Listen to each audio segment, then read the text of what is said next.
बंदी छोड़ सतगुरु रामपाल जी परमेश्वर जी की जय हो।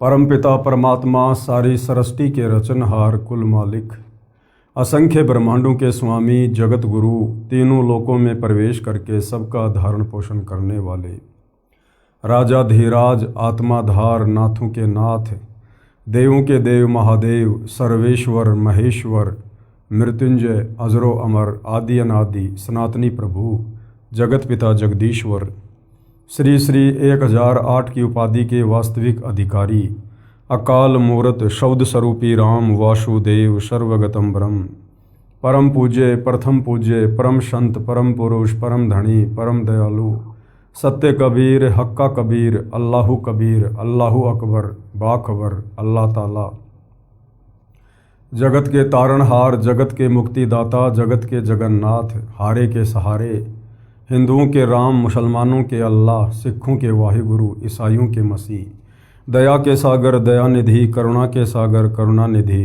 स्वयंभू परिभू संकट मोचन कष्ट हरण मंगल करण दुख भंजन अविगत कबीर निर्विकार निर्विषम परमात्मा अलय अलेख सतगुरु आदि अनादि सतगुरु असली मर्यादा पुरुषोत्तम असली राम असली कृष्ण असली घनश्याम असली मुरारी राजाओं के राजा महाराजाओं के महाराजा शहंशाहों के शहंशाह सम्राटों के सम्राट भगवानों के भगवान अल्लाहों के अल्लाह प्रभुओं के प्रभु मसीहाओं के मसीह सच्चे वाहिगुरु बाबाओं के बाबा पीरों के पीर सेठों के सेठ जगत सेठ सावलसा सेठ सर्वगुण संपन्न अनंत कोटि कलाओं के स्वामी अनंत कोटि ब्रह्मांडों के नायक योगियों में महायोगी ध्यानियों में महाध्यानी सिद्धों में परम सिद्ध ज्ञानियों में तत्व ज्ञानी ब्रह्म ज्ञानी महाज्ञानी परम ज्ञानी सर्वश्रेष्ठ ज्ञानी विज्ञानी युवा कबीर समरथ कबीर असमवात अमित ओजा सच्चे रहनुमा करीम अल्लाह सुभान अल्लाह दुनिया के अंतिम पैगंबर 8 सितंबर 1951 से गांव धनाना जिला सोनीपत हरियाणा भारतवर्ष की पावन भूमि पे प्रकट रियल कल की भगवान श्री नारायण साकार हरि श्री बाबा साहिब नूर अनंत परमात्मा सच्चे दरवेश सच्चे बाखबर संत श्रोमणी सतगुरु रामपाल जी परमेश्वर जी के चरण कमल में आप और हम सभी भाई बहनों का अनंत कोटि दंडवत प्रणाम। सत्साई भाई और बहनों, बहुत बड़ी दया बहुत बड़ी मेहर पूज्य गुरुदेव भगवान की परमेश्वर रामपाल जी की, जिनके शुभ आशीर्वाद से विशेष आशीर्वाद से उन्हीं के सत्संगों के ऊपर बन चुकी पवित्र आध्यात्मिक पुस्तक कबीर बड़ा या कृष्ण के ऊपर वीडियो बनाने की श्रृंखला जारी है। इसी श्रृंखला में आज हमारा ये 34वें नंबर का वीडियो है। भाई और बहनों, इस पवित्र पुस्तक कबीर बड़ा या कृष्ण के प्रत्येक वीडियो से विशेषकर हिंदू समाज से जुड़े भाई बहनों को अध्यात्म को लेकर भक्ति मार्ग को लेकर शास्त्र अनुकूल सत साधना को लेकर वो तमाम जानकारियाँ उपलब्ध हो रही हैं, जो जानकारियाँ हमारे ही धर्म ग्रंथों में चारों वेदों में गीता जी में और पुराणों में वर्णित थी, लेकिन तत्व ज्ञान के अभाव से हमारे नादान धर्म गुरु वो जानकारी इन शास्त्रों से निकाल कर हमारे आत्मिक कल्याण के लिए हमें नहीं दे पाए। और ये आत्मा युगों युगों से जिन आध्यात्मिक सवालों को लेकर घूम रही है, जिन आध्यात्मिक सवालों के समाधान ना होने के कारण उनके जवाब ना मिल पाने के कारण हम युगों युगों से जन्म और मरण के चक्कर में पड़े हुए हैं। इस पवित्र पुस्तक को पढ़ने के बाद या जो वीडियो बन रहे हैं वीडियो देखने के बाद आपके मन में किसी भी प्रकार का अध्यात्म को लेकर कोई भी सवाल शेष नहीं रह जाएगा, क्योंकि ये पवित्र पुस्तक कबीर बड़ा या कृष्ण चारों वेद पवित्र गीता जी और 18 पुराणों के ज्ञान से मिश्रित है। अर्थात इन तमाम धर्म ग्रंथों का सार निकालकर परमेश्वर रामपाल जी ने इस पवित्र पुस्तक में डाल रखा है। तो यदि आपने निष्पक्ष होकर धैर्य के साथ रुचि लेकर इस पवित्र पुस्तक को पढ़ा तो आपके सारे संशय दूर होंगे। तो भाई और बहनों, हमारा जो विषय चल रहा है वो है कबीर बड़ा या कृष्ण, सुप्रीम गॉड कौन है। एक तरफ जहां हिंदू धर्म के तमाम धर्म गुरु आचार्य शंकराचार्य श्री कृष्ण उर्फ विष्णु को परमात्मा बताते हुए उनके वकील बनकर जनता की अदालत में खड़े हुए हैं। उनका कहना है कि श्री कृष्ण उर्फ विष्णु जी ही पूर्ण परमात्मा है, चारों वेद, पवित्र गीता, 18 पुराण इन्हीं की महिमा का गुणगान करते हैं। यही सृष्टि को बनाते हैं, यही सृष्टि का पालन पोषण करते हैं और अंत में यही संहार करते हैं। ये अविनाशी हैं, अजर अमर हैं, इनके कोई माता पिता नहीं है और इन्हीं की भक्ति से मुक्ति होगी। तो दूसरी तरफ जनता की अदालत में कबीर जी के वकील सतगुरु रामपाल जी ने उन्हीं तमाम हिंदू धर्म ग्रंथों को दिखा दिखा कर ये प्रमाणित कर दिया है कि श्री कृष्ण उर्फ विष्णु ये नाशवान हैं, इनका जन्म होता है, इनकी मृत्यु होती है, ये अजरो अमर नहीं है, अविनाशी नहीं है, इनके माता पिता हैं, इनकी माँ का नाम देवी दुर्गा है, इनके पिता का नाम काल ब्रह्म है और इनकी भक्ति से इनकी स्वयं की मुक्ति भी नहीं है, इनके साधकों की मुक्ति कहाँ से होगी। और प्रमाण के रूप में चारों वेद, पवित्र गीता और 18 पुराण ही रख दिए हैं। तो जनता जो अब शिक्षित है, पढ़ी लिखी है, अपनी आंखों से सारे प्रमाण अपने धर्म ग्रंथों में लिखे हुए देखकर सत्य मानने को मजबूर हो रही है और अध्यात्म में रुचि लेते हुए सतगुरु रामपाल जी से तरह तरह के सवाल कर रही है, जो सवाल वर्षों से उनके दिमाग में घूम रहे थे, परंतु कोई भी धर्मगुरु उनका शास्त्र प्रमाणित जवाब नहीं दे पा रहा था। अटपट अवश्य करते थे, परंतु आत्मा स्वीकार नहीं करती थी। तो अब आत्मा को वो तमाम सवालों के जवाब मिल रहे हैं, आत्मा संतुष्ट हो रही है, हर व्यक्ति की भक्ति करने में रुचि बढ़ रही है। तो जनता की अदालत में कबीर परमेश्वर जी की लीलाओं का वर्णन हो रहा है कि चारों युगों में कबीर परमात्मा जी आते हैं। वेदों में उनको कवि, कबीर, कबीर अग्नि आदि नामों से पुकारा जाता है। वो परमात्मा सतयुग में भी आते हैं, त्रेता युग में भी आते हैं, द्वापर में भी आते हैं और कलयुग में भी आते हैं। और एक एक लीला वो परमात्मा शिशु रूप में प्रकट होकर आजीवन लीलामय तरीके से यहाँ तत्व ज्ञान प्रचार करने की भी करते हैं। तो सतयुग में हमने देखा कि किस प्रकार से कबीर परमात्मा जी सत सुकृत ऋषि के नाम से प्रकट हुए थे, अपने तत्व ज्ञान का प्रचार किया था। एक कमल के विकसित फूल पर शिशु रूप में प्रकट हुए थे और जैसा कि वेदों में लिखा है कि उस परमात्मा की बाल्यकाल में परवरिश कवारी गायों के दूध से होती है, वैसा ही सतयुग में हुआ था।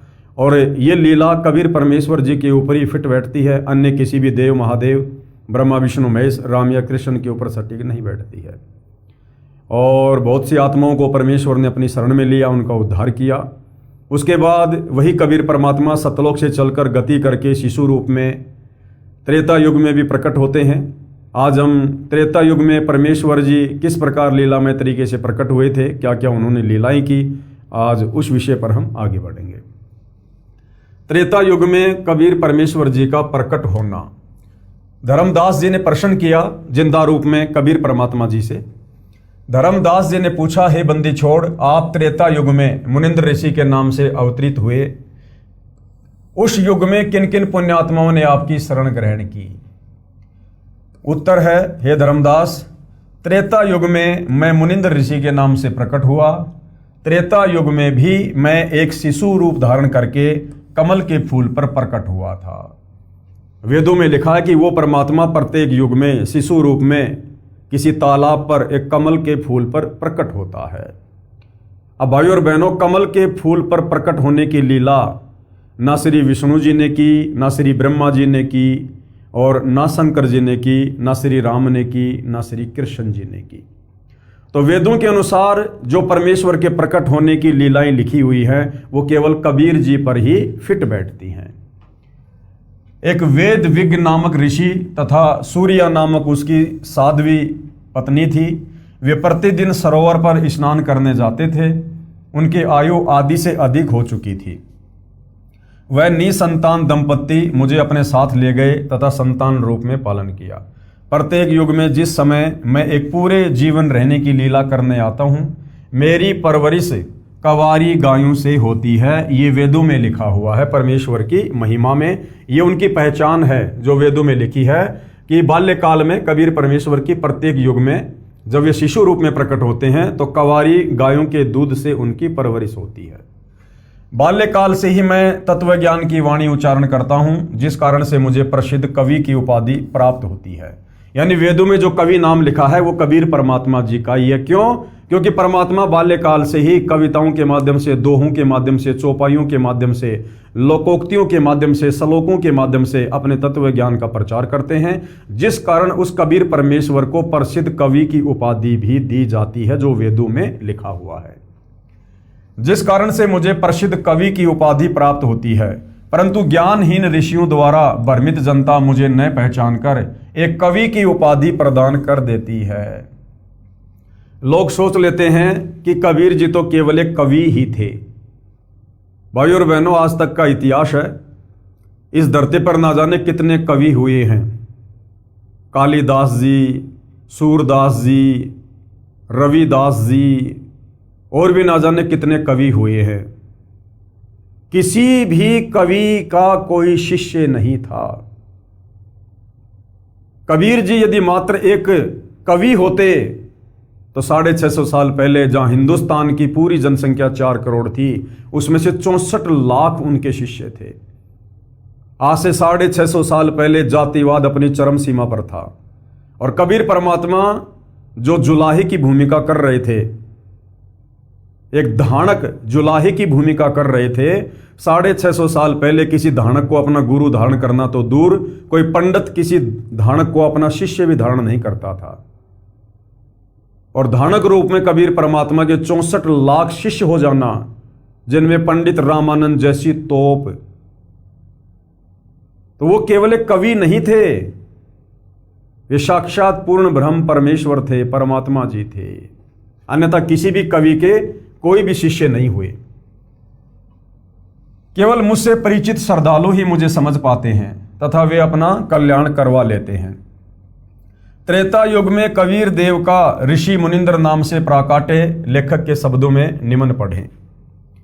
यानी परमेश्वर रामपाल जी समझा रहे हैं कि त्रेता युग में परमात्मा किस प्रकार से मुनिंद्र नाम से प्रकट हुए।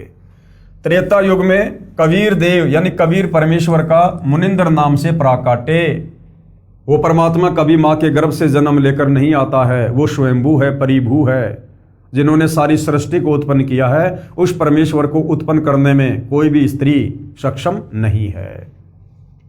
नल तथा नील को शरण में लेना। त्रेता युग में स्वयंभू कबीर देव, स्वयंभू यानी स्वयं प्रकट होने वाला, कबीर परमेश्वर रूपांतर करके यानी अपने तेजोमय शरीर को, जिस तेजोमय शरीर में परमात्मा सतलोक में सिंहासन पर बैठे रहते हैं, जिनके एक रोम का इतना प्रकाश है, 1 करोड़ सूरज, 1 करोड़ चंद्रमा, इनसे भी कहीं ज्यादा चमक है। परमेश्वर अपने उस तेजोमय शरीर को हल्का करके आप और हमारी तरह एक मानव सदृश्य बन के और यहां पर आप और हमें ज्ञान समझाने के लिए प्रकट होते हैं। अपने रूप को रूपांतरण करके मुनिंद्र ऋषि के नाम से आए हुए थे। एक दिन अनल अर्थात नल तथा अनिल अर्थात नील ने मुनिंद्र साहिब का सत्संग सुना। दोनों भगत आपस में मौसी के पुत्र थे। माता पिता का देहांत हो चुका था। नल तथा नील दोनों शारीरिक व मानसिक रोग से अत्यधिक पीड़ित थे। सर्व ऋषियों व संतों से कष्ट निवारण की प्रार्थना कर चुके थे। सर्व ऋषियों व संतों ने बताया था कि ये आपका प्रारब्ध का पाप कर्म का दंड है। यानी नल और नील, ये तेरे भाग्य में लिखा हुआ है, ये तुम्हारी किस्मत में लिखा हुआ है, ये नहीं कट सकता, ये दुख तुमने भोगना ही पड़ेगा। उन तमाम साधु संत महात्मा ऋषियों ने जवाब दिया, ये आपको भोगना ही पड़ेगा, इसका कोई समाधान नहीं है। दोनों दोस्त जीवन से निराश होकर मृत्यु की प्रतीक्षा कर रहे थे। सत्संग के उपरांत जो ही दोनों ने परमेश्वर कबीर देव यानी कबीर परमेश्वर उर्फ मुनिंद्र ऋषि जी के चरण छुए तथा परमेश्वर मुनिंद्र जी ने सिर पर हाथ रखा तो दोनों का असाध्य रोग छू मंतर हो गया, अर्थात दोनों नल तथा नील स्वस्थ हो गए। इस अद्भुत चमत्कार को देखकर प्रभु के चरणों में गिर गिर कर घंटों रोते रहे तथा कहा, आज हमें प्रभु मिल गया जिसकी हमें वर्षों से खोज थी। उससे प्रभावित होकर ऋषि मुनिंद्र जी से नाम दीक्षा ले लिया। मुनिंद्र साहिब जी के साथ ही सेवा में रहने लगे। पहले ऋषियों व संतों का समागम पानी की व्यवस्था देखकर नदी के किनारे होता था। नल और नील दोनों बहुत प्रभु प्रेमी तथा भोली आत्माएं थी। परमात्मा में श्रद्धा बहुत हो गई थी, सेवा बहुत किया करते थे। समागमों में रोगी व वृद्ध व विकलांग भक्तजन आते तो उनके कपड़े धोते तथा बर्तन साफ करते, उनके लोटे और गिलास साफ कर दिया करते थे, परंतु थे भोले से दिमाग के। कपड़े धोने लग जाते तो सत्संग में जो प्रभु की कथा सुनी होती उसकी चर्चा करने लग जाते। दोनों भगत प्रभु चर्चा में बहुत मस्त हो जाते और वस्तुएं दरिया के जल में कब डूब जाती उनको पता भी नहीं चलता। किसी की 4 वस्तु लेकर जाते तो 2 वस्तु वापस ला कर देते थे। भगत जन कहते थे कि भाई आप सेवा तो बहुत करते हो, परंतु हमारा तो बहुत काम बिगाड़ देते हो। अब ये खोई हुई वस्तुएं हम कहाँ से लेकर आए? आप हमारी सेवा ही करनी छोड़ दो, हम अपनी सेवा आप ही कर लिया करेंगे। नल तथा नील रोने लग जाते थे कि हमारी सेवा न छीनो, अब की बार नहीं खोएंगे, परंतु फिर वही काम करते, प्रभु की चर्चा में लग जाते और वस्तुएं डूब जाती। भगत जनों ने मुनिंदर जी से प्रार्थना की कि आप नल तथा नील को समझाओ, ये न तो मानते हैं और कहते हैं तो रोने लग जाते हैं। हमारी तो आदि वस्तुएं भी वापस नहीं लाते। बर्तन व वस्त्र धोते समय वे दोनों भगवान की चर्चा में मस्त हो जाते हैं और वस्तुएं डूब जाती हैं। मुनिंदर साहिब ने 1-2 बार नल नील को समझाया, वे रोने लग जाते थे कि साहिब हमारी ये सेवा ना छीनो। सतगुरु मुनिंदर साहिब ने आशीर्वाद देते हुए कहा, बेटा नल तथा नील खूब सेवा करो, आज के बाद आपके हाथ से कोई भी वस्तु चाहे पत्थर या लोहा भी क्यों ना हो जल में नहीं डूबेगी। नल और नील को त्रेता युग में मुनिंदर नाम से आए हुए कबीर परमेश्वर जी ने आशीर्वाद दिया था कि मैं तुम्हें आशीर्वाद देता हूं, आज के बाद तुम्हारे हाथों से जल में छोड़ी गई कोई भी वस्तु नहीं डूबेगी, चाहे पत्थर हो चाहे लोहा हो। आगे का जो प्रकरण है भाइयों और बहनों, वो नल और नील के इस आशीर्वाद से जुड़ा हुआ है। समुद्र पर रामचंद्र के पुल के लिए पत्थर तैराना। अब भाइयों और बहनों, रामायण के इस प्रकरण को लेकर जब श्री रामचंद्र जी समुद्र पर पुल बनाने की तैयारी कर रहे थे, तरह तरह की भ्रांतियां, तरह तरह की अफवाहें हमारे हिंदू समाज में फैली हुई थी। कोई कह दिया करता था श्री रामचंद्र जी समर्थ थे, उनके आशीर्वाद से पानी पर पत्थर तैर गए। कोई कहता था हनुमान जी ने पत्थरों पर राम राम लिख दिया, जिस कारण से पत्थर तैर गए। यानी ना कोई सिर था ना कोई पैर था। अब वास्तव में जिसने पत्थर तैराए थे वही तो आकर बता सकता है। तो वर्तमान में सतगुरु रामपाल जी ने, तत्वदर्शी संत ने यह सच्चाई बताई है, यथार्थता बताई है कि वास्तव में उस समय पुल बनाने के लिए उन पत्थरों को पानी पर किसने तैराया था, किसकी शक्ति से वो पानी पर तैरे थे। एक समय की बात है कि सीता जी को रावण उठाकर ले गया। भगवान राम को पता भी नहीं कि सीता जी को कौन उठा ले गया। दुनिया श्री रामचंद्र जी को, दशरथ पुत्र श्री रामचंद्र जी को परमात्मा की संज्ञा देती है, अंतर्यामी की संज्ञा देती है। अगर श्री रामचंद्र जी परमात्मा होते, अंतर्यामी होते, तो क्या अंतर्यामी भगवान को यह भी पता ना चलता कि मेरी पत्नी को कौन उठा कर ले गया है? वृक्षों से रोते हुए लिपट लिपट कर पूछ रहे हैं मेरी सीता को कौन ले गया। हिरणों से, मृगों से लिपट लिपट कर पूछ रहे हैं मेरी सीता को कौन ले गया। यानी भगवान को नहीं पता। और भगवान के एक सेवक हनुमान ने सीता जी की खोज कर दी। यानी भगवान को नहीं पता और भगत पता ढूंढ के ले आया। तो बताओ फिर हनुमान बड़ा हुआ या श्री रामचंद्र बड़ा हुआ? लेकिन भाइयों और बहनों, इस तत्व ज्ञान के बिना, तत्वदर्शी संत की शरण के बिना हम इस प्रकार के सवाल करना तो बहुत दूर, हम अपने दिमाग में लेकर भी नहीं आ सकते हैं। एक समय की बात है कि सीता जी को रावण उठाकर ले गया। भगवान राम को पता भी नहीं कि सीता जी को कौन उठा ले गया। श्री रामचंद्र जी इधर उधर खोज करते हैं। हनुमान जी ने खोज करके बताया कि सीता माता लंकापति रावण की कैद में है।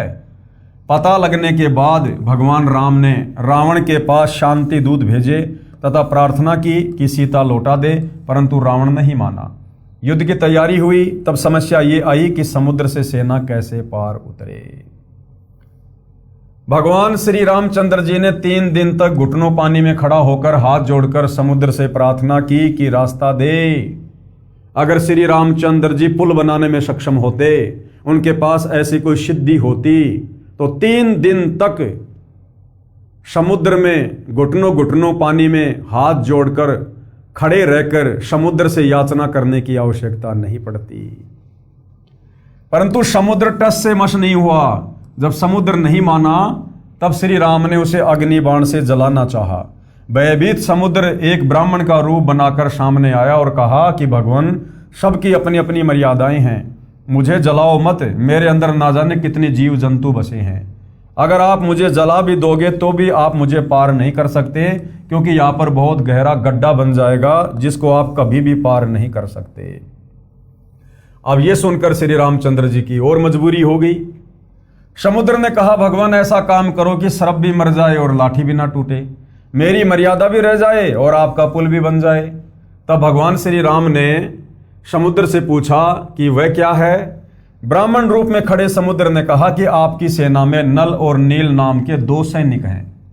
उनके पास उनके गुरुदेव से प्राप्त एक ऐसी शक्ति है कि उनके हाथ से पत्थर भी तैर जाते हैं। हर वस्तु चाहे वह लोहे की हो तैर जाती है। श्री रामचंद्र ने नल तथा नील को बुलाया और उनसे पूछा कि क्या आपके पास कोई ऐसी शक्ति है। तो नल तथा नील ने कहा कि हाँ जी, हमारे हाथ से पत्थर भी नहीं डूबेंगे। तो श्री राम ने कहा कि इसका परीक्षण करवाओ, यानी नमूना दिखाओ मुझे, एग्जाम्पल। उन नादानों ने, नल और नील ने सोचा कि आज सबके सामने तुम्हारी बहुत महिमा होगी। उस दिन उन्होंने अपने गुरुदेव मुनिंदर जी अर्थात कबीर परमेश्वर जी को यह सोचकर याद नहीं किया कि अगर हम उनको याद करेंगे तो कहीं श्री राम ये ना सोच ले कि इनके पास शक्ति नहीं है, ये तो कहीं और से मांगते हैं। ये गलती त्रेता युग में नल और नील ने की महिमा के चक्कर में। और भाई और बहनों, ये हम जीवों की सबसे बड़ी कमजोरी साबित हो जाती है, सबसे बड़ी कमजोरी। महिमा यहां केवल परमेश्वर की ही बननी चाहिए, महिमा केवल गुरुदेव की ही रहनी चाहिए। अगर हम जीव महिमा की भूख में आ गए, 1% भी हमारे अंदर अगर ये अवगुण घर कर गया तो परमेश्वर हमसे कोसों दूर हो जाएंगे, कोसों दूर।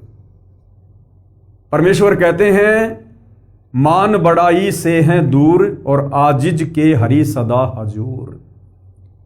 जो दास होता है, जो अधीन होता है, मान बड़ाई से दूर होता है, परमात्मा उसके अति निकट रहते हैं।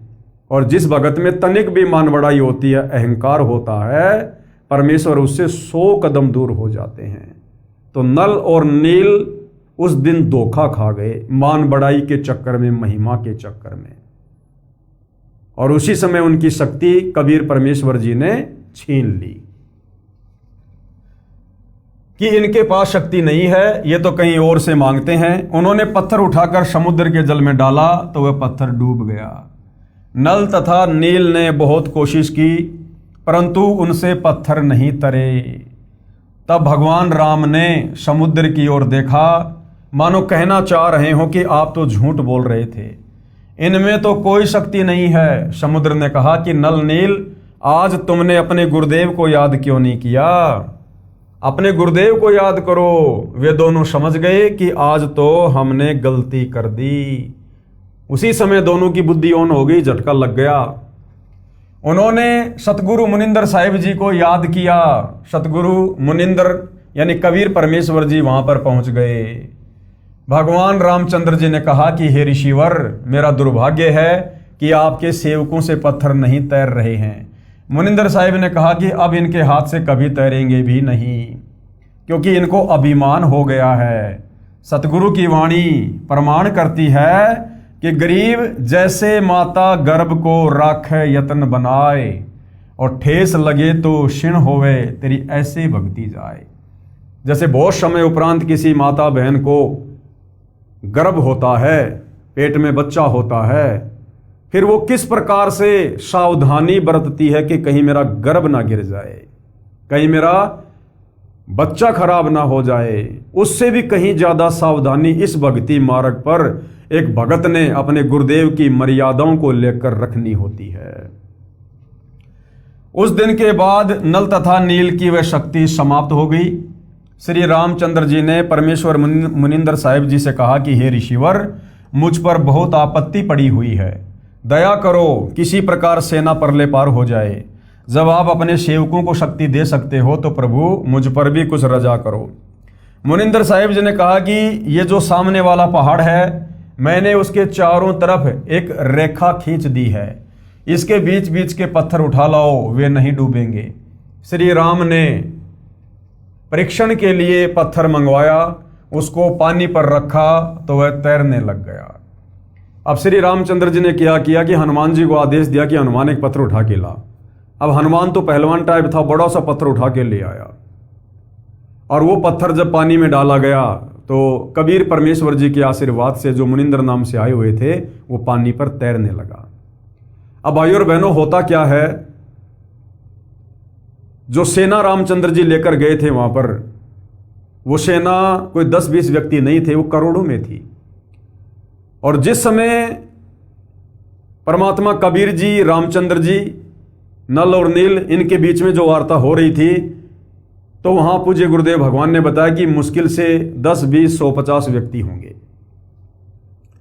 बाकी सेना को नहीं पता कि क्या बातचीत हो रही है, किसने क्या गलती कर दी, मुनिंदर जी ने क्या आशीर्वाद दिया है।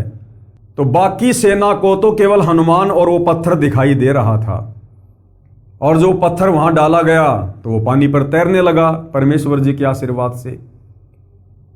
अब धीरे धीरे धीरे धीरे खुशर पुसर होते होते बात फैल गई कि भाई हनुमान जी ने जो पत्थर उठाया था और वो पत्थर जो पानी में डाला था, वो पत्थर तैर गया। तो इस प्रकार से अफवाहें फैल गई, और लंका से विजय प्राप्त करने के बाद जब लोग वापस अपने अपने घरों पर आए तो ये अफवाह हर जगह फैल गई कि हनुमान जी पत्थरों के ऊपर राम राम लिख दिया करते थे, जिस कारण से पत्थर समुद्र पर तैरने लग जाया करते थे। नल तथा नील कारीगर यानी शिल्पकार भी थे। हनुमान जी प्रतिदिन भगवान याद किया करते थे, उनसे अपनी दैनिक क्रिया भी करते रहने के लिए राम राम भी लिखता रहा, और पहाड़ के पहाड़ उठाकर ले आता था। नल नील उनको जोड़ तोड़ कर पुल में लगा देते थे। इस प्रकार पुल बना था। धर्मदास जी कहते हैं, रहे नल नील यतन कर हार, तब सतगुरु से करी पुकार। जा सत रेखा लिखी अपार, सिंधु पर शिला तिराने वाले। धन धन सतगुरु सत्य कबीर, भगत की पीर मिटाने वाले। कोई कहता था कि हनुमान जी ने पत्थर पर राम का नाम लिख दिया था इसलिए पत्थर तैर गए। कोई कहता था कि नल नील ने पुल बनाया था। कोई कहता था कि श्री राम ने पुल बनाया था। परंतु ये सत्य कथा ऐसे है जो ऊपर लिखी है, यानी सच्चाई ये है जो अभी परमेश्वर रामपाल जी के कर कमल से लिखा हुआ हमने पढ़ा है। सत कबीर की साखी, पेज नंबर 179 से 182। पीव पिछाण को अंग, कबीर तीन देव को सब कोई ध्यावे, चौथे देव का मर्म न पावे। और चौथा छोड़ पंचम को ध्यावे, कहे कबीर सो हम पर आवे। कबीर परमात्मा जी कहते हैं कि इस काल के लोक में 21 ब्रह्मांड में तत्व ज्ञान के अभाव में तीन देवता ब्रह्मा विष्णु महेश को हर कोई पूजता है भगवान मानकर, और चौथे देव का मर्म न पावे। चौथा है ब्रह्मा विष्णु महेश का पिता ब्रह्म काल निरंजन, और कहते हैं चौथा छोड़ पंचम को ध्यावे, चौथे को भी छोड़ दो। काल ब्रह्म की भक्ति से भी मोक्ष नहीं है। चौथा छोड़ पंचम को ध्यावे। पांचवा कौन है? कबीर परमात्मा। जो कोई कबीर परमेश्वर जी को इष्ट मानकर पूजेगा, कहे कबीर सो हम पर आवे। यानी अपनी महिमा परमात्मा खुद ही बता रहे हैं कि उसका पूर्ण मोक्ष होगा, वो आत्मा सतलोक जाएगी। आगे क्या बताया? कबीर ओंकार निश्चय भया, ये करता मत जान।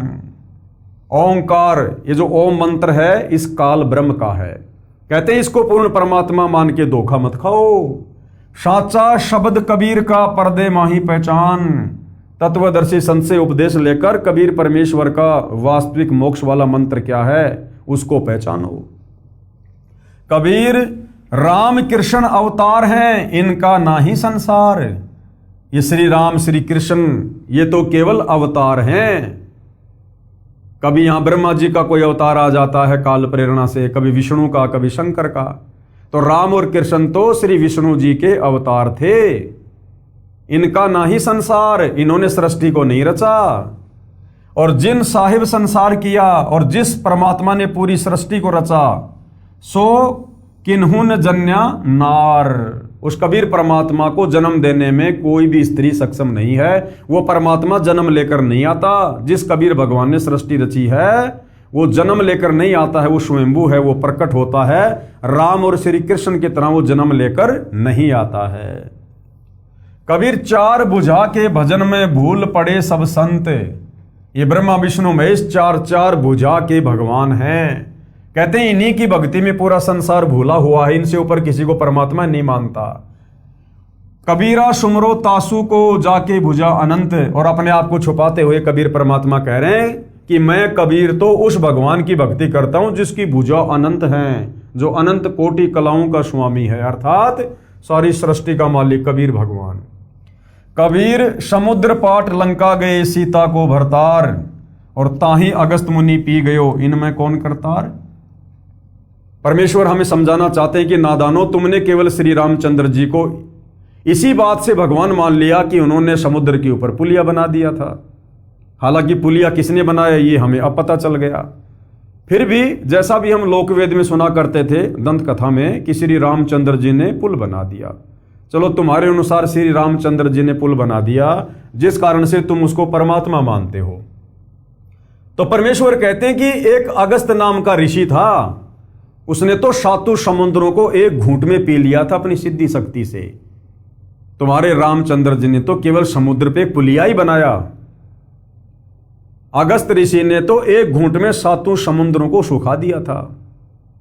तो बताओ फिर सबसे बड़ा भगवान कौन। अगर इसी आधार से तुम रामचंद्र को भगवान मानते हो तो फिर तो अगस्त मुनि तुम्हारे रामचंद्र जी से भी बड़ा भगवान हुआ। लेकिन ये पहचान भगवान की नहीं है। कबीर गिरवर धार्यो कृष्ण जी। गिरवर का अर्थ होता है पहाड़ों में श्रेष्ठ पहाड़। गिरी मानी पहाड़, वर यानी श्रेष्ठ। गिरवर धार्यो कृष्ण जी यानी श्री कृष्ण जी ने द्रोणागिरी गिरवर को, पहाड़ को उठा लिया था। और द्रोणागिरी हनुमंत, और हनुमान जी ने द्रोणागिरी पहाड़ को उठा लिया था संजीवनी बूटी के लिए। और शेष नाग सब सृष्टि सहारी। इनमें कौन भगवंत यानी परमात्मा जी पाखंड का खंडन कर रहे हैं कि तुम श्री कृष्ण जी को मात्र इसलिए भगवान मानते हो कि उन्होंने द्रोणागिरी पहाड़ को उठा लिया था। हालांकि उस पहाड़ को श्री कृष्ण जी का रूप बनाकर कबीर परमात्मा जी ने ही उठाया था। जिस प्रकार समुद्र पर उन्होंने वो पत्थरों को हल्का करके रामचंद्र जी का पुलिया बनवाया था। लेकिन चलो श्री कृष्ण जी को महिमा दे दो कि तुम श्री कृष्ण को केवल इसीलिए भगवान मान रहे हो कि भाई उसने गोवर्धन पहाड़ को उठा लिया था। अगर इस आधार से श्री कृष्ण भगवान है तो गोवर्धन पहाड़ से भी कई गुना बड़ा तो द्रोणागिरी पहाड़ था जिसको हनुमान जी ने उठाया। हालांकि हनुमान जी के रूप में उस पहाड़ को भी कबीर भगवान ने उठाया था, ये तत्व ज्ञान कहता है, सूक्ष्म वेद कहता है। लेकिन मान लो कि द्रोणागिरी पहाड़ को हनुमान जी ने उठा लिया, तो द्रोणागिरी पर्वत तो गोवर्धन से बहुत लंबा चौड़ा है, बहुत बड़ा था। तो इस आधार से तो श्री कृष्ण जी से बड़ा भगवान हनुमान हुआ। और फिर तुम ये कहते हो कि शेष नाग ने सारी सृष्टि उठा रखी है, जिस पर तुम्हारा वो द्रोणागिरी पहाड़ भी है, गोवर्धन पहाड़ भी है। तो बताओ फिर श्री कृष्ण और हनुमान से बड़ा भगवान तो फिर शेषनाग हुआ जिसने पूरी पृथ्वी को उठा रखा है। हालांकि ये लोकवेद है, दंत कथा है। ये पृथ्वी, पहाड़, ये सारे लोक, ब्रह्मांड, ये सब कबीर परमात्मा जी की वचन शक्ति से स्थिर है, किसी के सींग पर या किसी के फण पे नहीं है।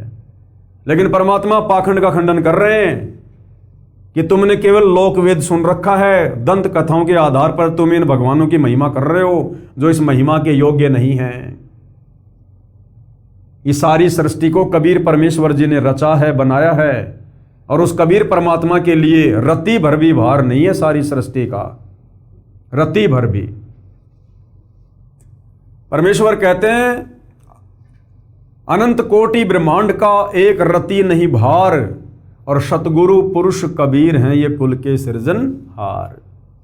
कबीर काटे बंधन विपत्ति में कठिन किया संग्राम, चीनोरे नर प्राणियां गरुड़ बड़ो की राम। अब परमेश्वर हमें समझाना चाहते हैं, हमारी बंद बुद्धि को खोलना चाहते हैं कि तुम जिस विष्णु अवतार श्री रामचंद्र जी को परमात्मा मानकर पूज रहे थे, विचार करो जब श्री रामचंद्र जी और रावण के बीच में युद्ध हो रहा था तो श्री रामचंद्र उसके भाई लक्ष्मण को, अंगद को, सुग्रीव को, हनुमान को, जितने बड़े बड़े योद्धा थे, और रामचंद्र जी की पूरी सेना को जो करोड़ों में थी, अपनी सिद्धि शक्ति से रावण ने नाग फांस में बांध दिया था। यानी अपनी सिद्धि से नाग रावण ने जो है प्रकट कर दिए थे और उन नागों ने यानी उन सर्पों ने लपेटे दे दिए सबके, जैसे एक को बांध दिया करते हैं उस प्रकार से सबको अपने लपेटे में ले लिया उन सर्पों ने। यानी वो युद्ध करने की स्थिति में नहीं रहे। उस समय तुम्हारे श्री रामचंद्र जी ने, जिनको तुम परमात्मा कहते हो, समर्थ कहते हो, उन्होंने अपने वाहन गरुड़ पक्षी से याचना की, उसको पुकारा कि मेरी रक्षा करो। और कहते हैं उसी समय वो गरुड़ पक्षी आया और सिद्धि से बहुत सारे गरुड़ उत्पन्न हो गए और अपनी चोंच से उन सर्पों को काटा। हालांकि भाइयों और बहनों, जब स्वामी फैल हो गया तो सेवक की बेचारी की क्या हैसियत है कि वो अपने स्वामी के बंधन काट दे। तो उस गरुड़ के रूप में भी उस सेना के बंधन इस कबीर भगवान ने ही काटे थे। ये सूक्ष्म वेद कहता है, ये तत्व ज्ञान कहता है। तो कहने का मतलब है, दंत कथा के आधार से जो हम सुनते थे कि श्री रामचंद्र जी सहित उनकी सेना को नाग फांस में बांध दिया गया था, फिर उनके वाहन ने, उस गरुड़ पक्षी ने आकर उनको बंधन मुक्त किया। तो बताओ फिर वो गरुड़ पक्षी बड़ा हुआ या श्री राम बड़ा हुआ, जिसने श्री राम के भी बंधन काटे आपत्ति के समय? तो फिर बड़ा कौन हुआ, गरुड़ बड़ा हुआ या रामचंद्र बड़ा हुआ? यानी कोई सिर पैर भाई और बहनों अध्यात्म का आज से पहले नहीं था। अब परमेश्वर रामपाल जी ने आकर अपना तत्व ज्ञान देकर अपने आशीर्वाद से सबकी बुद्धि ऑन की है। कबीर कहे कबीर चित चेत हूं शब्द करो निर्वार, और श्री राम ही करता कहते हैं भूल पड़े संसार। कबीर जिन राम कृष्ण व निरंजन कियो सो तो करता न्यार, अंधा ज्ञान न बूझ ही कहे कबीर विचार। परमेश्वर कबीर जी द्वारा विभीषण तथा मंदोदरी को शरण में लेना। अब ये भी हमारे विशेषकर हिंदू समाज में एक बहुत बड़ी भ्रांति है कि विभीषण श्री रामचंद्र जी का भगत था। नहीं, विभीषण श्री रामचंद्र जी की भक्ति नहीं करता था। विभीषण वास्तव में कबीर परमेश्वर जी की भक्ति करता था। कबीर परमेश्वर जी का शिष्य था, जो कबीर परमेश्वर त्रेता युग में मुनिंदर ऋषि के नाम से प्रकट थे। और जब मुनिंदर ऋषि जी रावण की नगरी में गए, लंका में गए, तो वहां पर विभीषण ने और मंदोदरी ने उनसे उपदेश ग्रहण किया था। परमेश्वर मुनिंदर जी अनल अर्थात नल तथा अनिल अर्थात नील को शरण में लेने के उपरांत श्री लंका में गए। वहां पर एक परम भगत विचित्र चंद्र विजय जी का 16 सदस्यों का परिवार रहता था। वे भाट जाति में उत्पन्न पुण्यकर्मी प्राणी थे। परमेश्वर मुनिंदर यानी कबीर देव जी का उपदेश सुनकर पूरे परिवार ने नामदान प्राप्त किया। परम भगत विचित्र चंद्र विजय जी की पत्नी भगतमती करमवती लंका के राजा रावण की रानी मंदोदरी के पास नौकरी यानी सेवा करती थी। रानी मंदोदरी को हंसी मजाक, अच्छे मंदे चुटकुले सुनाकर उसका मनोरंजन कराती थी। भगत चंद्र विजय राजा रावण के पास दरबार में नौकरी सेवा करता था। राजा की महिमा के, उसकी बड़ाई के गाने सुनाकर उसे प्रसन्न करता था। भगत विचित्र चंद्र विजय की पत्नी भगतमती करमवती परमेश्वर से उपदेश प्राप्त करने के उपरांत रानी मंदोदरी को प्रभु चर्चा, जो सृष्टि रचना अपने सतगुरुदेव मुनिंदर जी से सुनी थी, प्रतिदिन सुनाने लगी। भगतमती मंदोदरी रानी को अति आनंद आने लगा। कई कई घंटों तक प्रभु की सतकथा को भगतमती करमवती सुनाती रहती तथा मंदोदरी की आंखों से आंसू बहते रहते, क्योंकि मंदोदरी भी पूर्व जन्मों की कबीर परमेश्वर जी की अच्छी आत्मा थी। एक दिन रानी मंदोदरी ने करमवती से पूछा, आपने ये ज्ञान किससे सुना है? आप तो बहुत अनाप शनाप बातें किया करती थी। इतना बदलाव परमात्मा तुल्य संत बिना नहीं हो सकता। तब करमवती ने बताया कि हमने एक परम संत से अभी अभी उपदेश लिया है। रानी मंदोदरी ने संत के दर्शन की अभिलाषा व्यक्त करते हुए कहा, आपके गुरु अब की बार आएं तो उन्हें हमारे घर बुला कर लाना।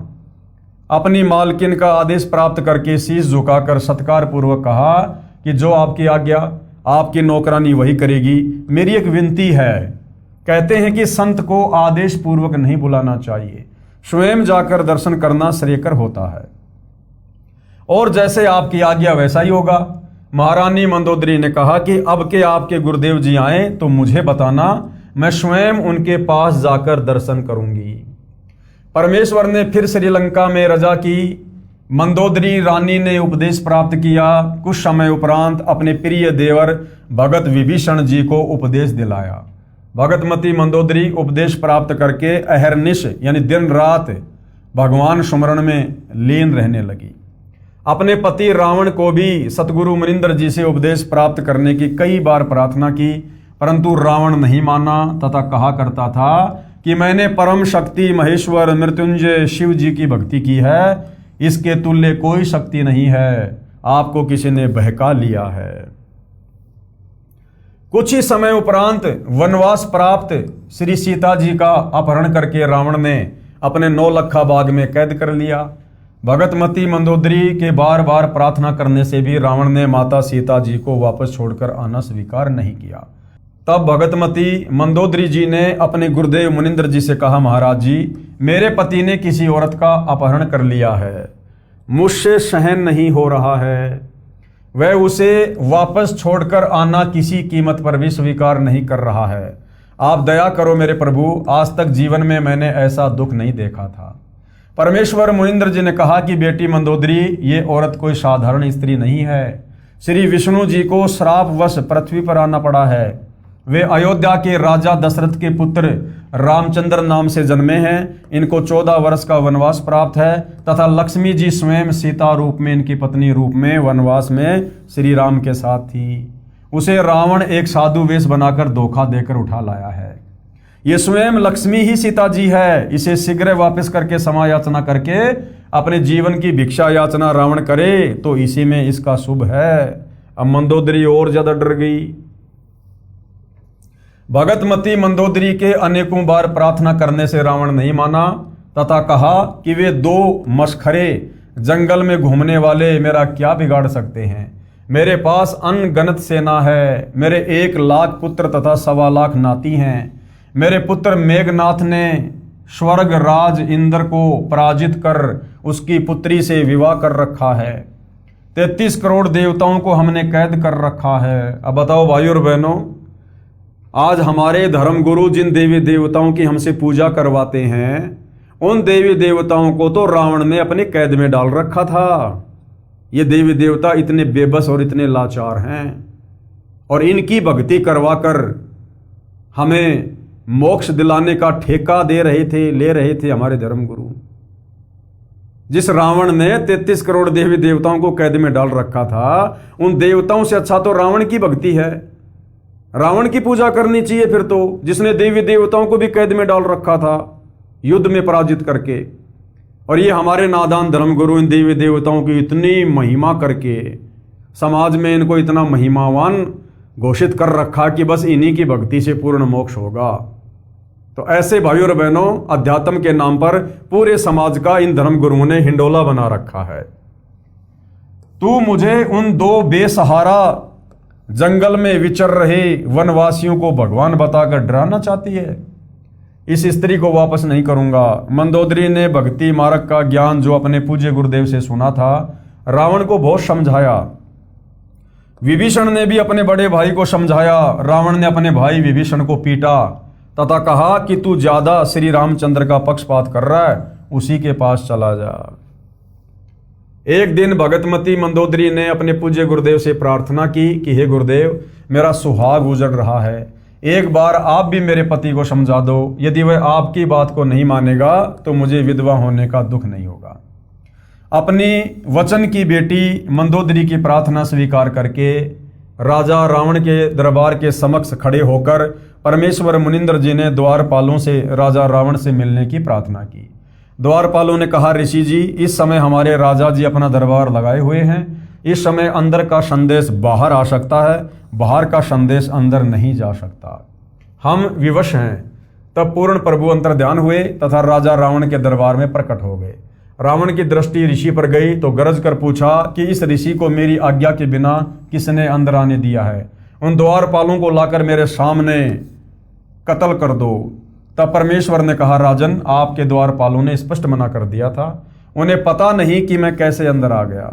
रावण ने पूछा कि तू अंदर कैसे आया? तब पूर्ण प्रभु मुनिंद्र वेश में अदृश्य होकर पुनः प्रकट हो गए तथा कहा कि मैं ऐसे आ गया। रावण ने पूछा कि आने का कारण बताओ। तब प्रभु ने कहा कि आप योद्धा होकर एक अबला का अपहरण कर लाए हो। ये आपकी शान और शूरवीरता के खिलाफ है। सीता कोई साधारण औरत नहीं है, ये स्वयं लक्ष्मी जी का अवतार है। श्री रामचंद्र जी जो इसके पति हैं वे स्वयं विष्णु हैं। इसे वापस करके अपने जीवन की भिक्षा मांगो, इसी में आपका श्रेय है, यानी आपका हित है, आपका भला है। इतना सुनकर तमोगुण भगवान शिव का उपासक रावण क्रोधित होकर नंगी तलवार लेकर सिंहासन से दौड़ता हुआ कूदा तथा उस नादान प्राणी ने तलवार के अंधाधुंध 70 वार ऋषि जी को मारने के लिए किए।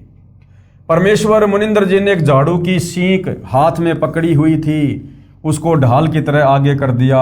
रावण के 70 वार उस नाजुक सींक पर लगे। ऐसे आवाज हुई जैसे लोहे के खंभे पर तलवार लग रही हो, और सींक टक से मश भी नहीं हुई। रावण को पसीने आ गए, फिर भी अपने अहंकार वश नहीं माना। ये तो जान लिया कि ये कोई साधारण ऋषि नहीं है। रावण ने अभिमान वश कहा कि मैंने आपकी एक भी बात नहीं सुननी है, आप जा सकते हैं। परमेश्वर जी अंतर्ध्यान हो गए तथा मंदोदरी को सर्व वृत्तांत सुनाकर प्रस्थान किया। रानी मंदोदरी ने कहा, गुरुदेव, अब मुझे विधवा होने में कोई कष्ट नहीं होगा। श्री रामचंद्र व रावण का युद्ध हुआ, रावण का वध हुआ। जिस लंका के राज्य को रावण ने तमोगुण भगवान शिव की कठिन साधना करके 10 बार शीश न्योछावर करके प्राप्त किया था, वह क्षणिक सुख भी रावण का चला गया तथा नरक का भागी हुआ। इसके विपरीत पूर्ण परमात्मा के सतनाम साधक विभीषण को बिना कठिन साधना किए पूर्ण प्रभु की सत्य साधना व रजा से लंका देश का राज्य भी प्राप्त हुआ, क्योंकि रावण के मरने के बाद में विभीषण का राज्याभिषेक कर दिया गया था। हजारों वर्षों तक विभीषण ने लंका का राज्य का सुख भोगा तथा प्रभु कृपया से राज्य में पूर्ण शांति रही। सभी राक्षस व्यक्ति विनाश को प्राप्त हो चुके थे। भगतमती मंदोदरी तथा भगत विभीषण तथा परम भगत चंद्र विजय जी के परिवार के पूरे 16 सदस्य तथा अन्य जिन्होंने पूर्ण परमेश्वर का उपदेश प्राप्त करके आजीवन मर्यादावत सतभक्ति की, वे सर्व साधक यहाँ पृथ्वी पर भी सुखी रहे तथा अंत समय में परमेश्वर के विमान में बैठकर सतलोक यानी शाश्वत स्थानम में चले गए। इसलिए पवित्र गीता अध्याय 7 श्लोक 12 से 15 में कहा है कि तीनों गुणों रजगुण ब्रह्मा जी, सतगुण विष्णु जी और तमगुण शिव जी की भक्ति साधना से मिलने वाली क्षणिक सुविधाओं के द्वारा जिनका ज्ञान हरा जा चुका है, वे राक्षस स्वभाव वाले मनुष्यों में नीच दुष्कर्म करने वाले मूर्ख मुझकाल ब्रह्म को भी नहीं भजते। फिर गीता अध्याय 7 श्लोक 18 में गीता बोलने वाला काल ब्रह्म जो ब्रह्मा विष्णु महेश का पिता है, क्या कह रहा है कि कोई एक अच्छी आत्मा मेरी यानी ब्रह्म की ही साधना करता है, क्योंकि उनको तत्वदर्शी संत नहीं मिला। वे भी नेक आत्माएं मेरी अनुत्तम यानी अति श्रेष्ठ यानी घटिया गति में आश्रित रह गए। वे भी पूर्ण मुक्त नहीं हैं। इसलिए पवित्र गीता अध्याय 18 श्लोक 62 में कहा कि हे अर्जुन, तू सर्वभाव से उस परमेश्वर की यानी पूर्ण परमात्मा अर्थात तत् ब्रह्म की शरण में जा। उसकी कृपा से ही तो परम शांति तथा सतलोक अर्थात सतनाम परम धाम को प्राप्त होगा। गीता ज्ञानदाता यानी काल ब्रह्म कह रहा है।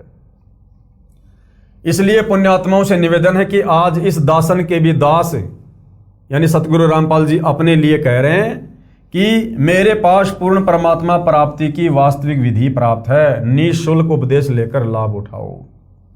आगे धर्मदास जी ने प्रश्न किया कबीर परमेश्वर जी से। धर्मदास जी ने प्रश्न किया कि हे प्रभु, कुछ श्रद्धालु भी श्री हनुमान जी की पूजा करते हैं, ये शास्त्र विरुद्ध है या अनुकूल है? तो उत्तर क्या दिया परमेश्वर ने?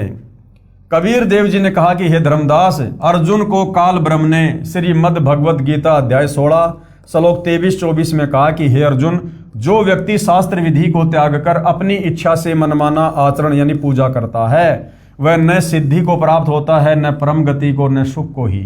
गीता अध्याय 16 श्लोक 23।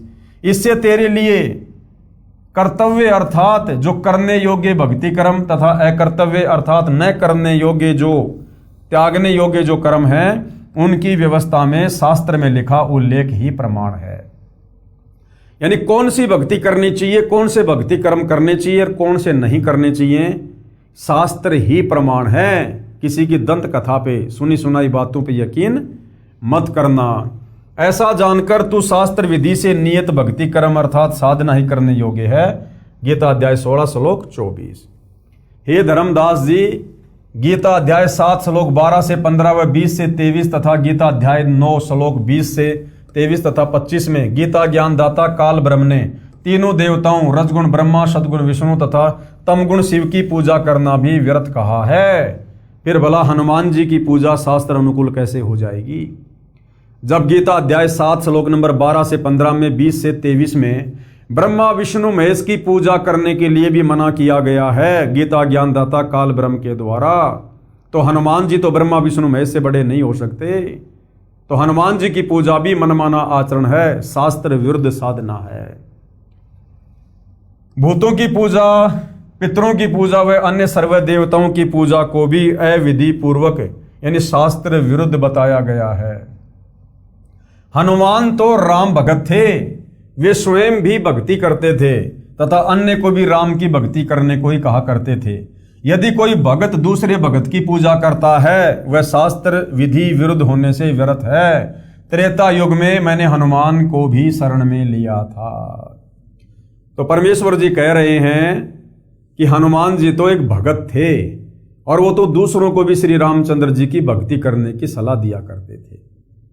अब यदि भगत एक भगत की पूजा करेगा तो ये तो शास्त्रों के खिलाफ है, ये तो भक्ति विधान के खिलाफ है। भगत ने तो भगवान की पूजा करनी चाहिए। और इन नादान धर्म गुरु आचार्य शंकराचार्यों के गुमराह करने के चलते आज पूरा हिंदू समाज इन भक्तों की पूजा में लगा हुआ है, यानी हनुमान जी की पूजा में लगा हुआ है, जो शास्त्र विरुद्ध है। हनुमान जी को भी त्रेता युग में कबीर परमेश्वर जी ने, जो मुनिंद्र ऋषि के नाम से आए हुए थे, हनुमान जी को भी अपनी शरण में लिया था। और अंत में हनुमान जी ने श्री रामचंद्र जी की भक्ति को छोड़कर और मुनिंद्र ऋषि जी की भक्ति को स्वीकार कर लिया था। ये प्रकरण भी आने वाले समय में आप भाई बहनों को सुनाया जाएगा, बताया जाएगा। परमेश्वर रामपाल जी के कर कमल से लिखित अन्य पुस्तकों में इसका वर्णन अच्छे से किया गया है। तो भाइयों और बहनों, ये त्रेता युग की अमर कथा है जिसमें कबीर परमात्मा वेदों में लिखी अपनी महिमा के अनुसार, उनकी लीलाओं के अनुसार प्रकट हुए। नल और नील को अपनी शरण में लिया, मंदोदरी को लिया, विभीषण को लिया, राजा चंद्र विजय और उसके परिवार को लिया। और किस प्रकार से कबीर परमेश्वर जी ने उन पत्थरों को हल्का किया अपनी वचन शक्ति से, और फिर श्री रामचंद्र जी का वो पुलिया बनवाया गया। तो इस प्रकार की कुछ लीलाएं त्रेता युग में कबीर परमेश्वर जी ने की और अपनी वेदों में लिखी उसी महिमा के अनुसार परमात्मा जी शिशु रूप में प्रकट हुए और बाल्य अवस्था में कवारी गायों के दूध से उनकी परवरिश हुई, जो वेदों में लिखा हुआ है। तो ये कुछ जानकारी थी त्रेता युग में परमेश्वर के प्रकट होकर आने की लीलाओं की। अगले एपिसोड में हम चर्चा करेंगे कि ठीक इसी प्रकार वही कबीर परमात्मा फिर द्वापर युग में भी वेदों में लिखी अपनी महिमा के अनुसार शिशु रूप में एक कमल के विकसित फूल पर प्रकट होते हैं और एक निसंतान दंपत्ति उनको उठाकर ले जाते हैं और उनके बचपन में जो परवरिश होती है पालन पोषण की, वो कवारी गायों के दूध से ही होती है। और द्वापर युग में परमेश्वर जी ने किन किन आत्माओं को अपना ज्ञान बताया, किन किन को शरण में लिया और कैसे उनका उद्धार किया, इस विषय पर हम विशेष चर्चा कल के एपिसोड में करेंगे परमेश्वर जी की महिमा के अंतर्गत। तो जनता की अदालत में सतगुरु रामपाल जी इन अमर कथाओं को जनता के सामने रख रहे हैं और जनता इन अमर कथाओं को सुनकर गदगद हो रही है और भक्ति में उनकी रुचि बढ़ रही है। ये सिलसिला लगातार जारी रहेगा जब तक परमेश्वर जी की अमर कथा का समापन नहीं हो जाता है। तो आज के एपिसोड में केवल इतना ही। कल परमेश्वर की सेवा में फिर हाजिर होंगे। तब तक पूज्य गुरुदेव भगवान हम सबको आज्ञा दे, आशीर्वाद दे, सद्बुद्धि दे, हमारा मार्गदर्शन करे। बंदी छोड़ सतगुरु रामपाल जी परमेश्वर जी की जय हो।